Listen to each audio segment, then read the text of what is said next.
Hello, everyone. Welcome to my weekly message. There's an interesting story of a great rabbi who would have people over and people he would counsel and he would try to help.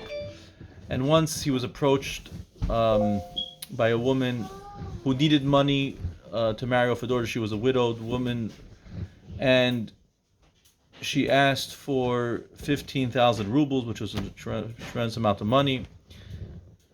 And he first gave her 500 rubles, and he wished her well. And then he called her back a few moments later and gave her the entire amount he had in his drawer. And the gabbai, the secretary, asked him, "Why did you do that? You know, if you wanted to give her only 500, why did you give her first 5 and then call her back?" So he said, "Originally I wanted to give her the entire amount of 1,500, but then I had a second thought and said to myself, why should I give her the entire amount? Let me distribute it to others who are in need."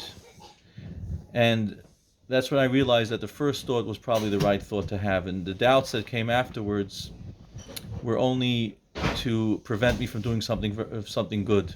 And this is the lesson we from this week's parsha. This week's parsha is Parsha Zachor, to remember to erase the name of Amalek. Amalek represents apathy, doubt, and uncertainty in life that we sometimes experience, and that's the antithesis to joy as we're approaching Purim this coming Thursday night, February 25th, and Friday, February 26th, a week from today.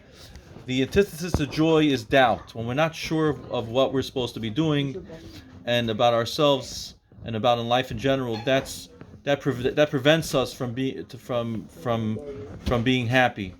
And the best preparation for Purim is to get rid of that self-doubt, that uncertainty, that coldness also. So Amalek represents coldness, the first to attack the Jewish people as they left Egypt, to try to dampen their spirits. That's Amalek, and we have to get rid of that before we come to celebrate Purim, the most joyous of holidays, where the entire month of Adar is transformed because of this wonderful holiday. Today, by the way, is also the birthday of Moses, of Moshe Rabbeinu, and the reason why Haman chose this month was because it was also the day of his death, but he didn't realize that the birth of the righteous remains forever, and something good always lasts, always continues to have a good omen for eternity. So therefore, it's a very special day today to pray for whatever we need, health, happiness. And it's for this day that we have the wonderful celebrating holiday of Purim. Wishing everyone a Shabbat Shalom and happy Purim. Please join us tonight for Kabbalah Shabbat at 6 p.m. Tomorrow morning we have our class at 9:30. Wonderful news. We have a baby boy that was born to Rebbetzin Sterna.